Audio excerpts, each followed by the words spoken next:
Home-based care and assessment need.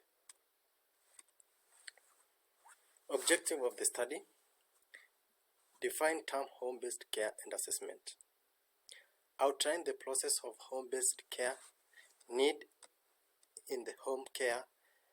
Explain tools used in assessment process in home-based care.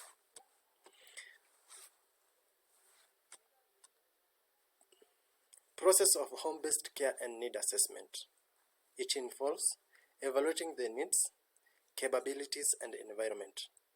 This assessment helps the appropriate level, type of care, requires the type of care and the requirement of the person of well-being.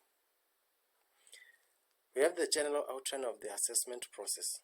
That is initial contact, which involves taking phone number of the caregiver, or rather the email address.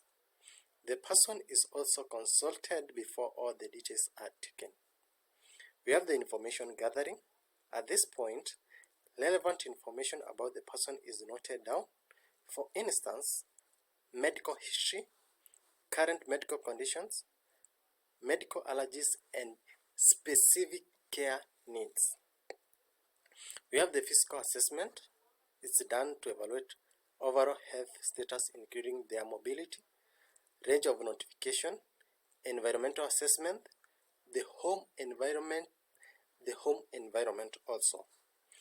We have the environmental assessment that is put into consideration to confirm the area is free from the hazards.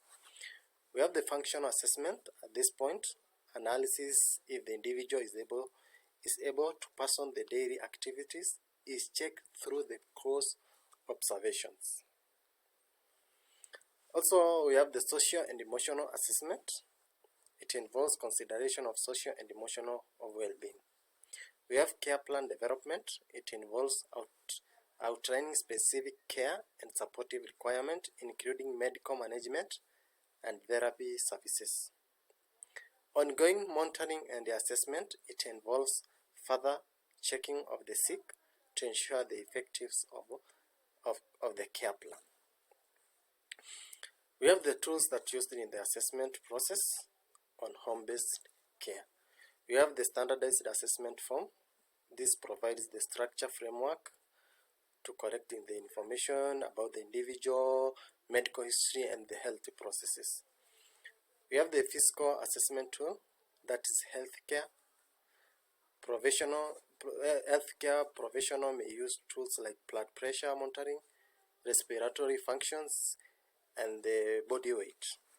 We have the fall risk assessment tool. It involves tools that are used to help identify risks to fall home environment, for example, the time up and go, test-berry balances.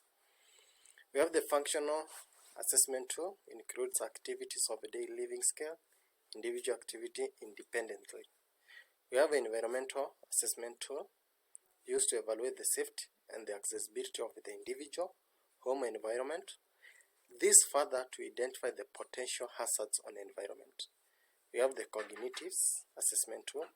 This is used to evaluate cognitive function, including the memory, attention, language problem, also the problem-solving skills and the abilities. Lastly, we have the caregiver assessment. When assessing the need of the caregiver, tools like caregiving strain index. We have the Sarit burden interview, may be used to evaluate the caregiver level of the stress.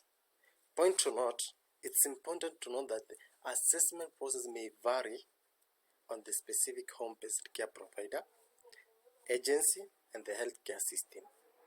The process outlined provides a general framework for conducting a cohesive assessment in the home-based care. And that's our end of the home-based care assessment. Thank you.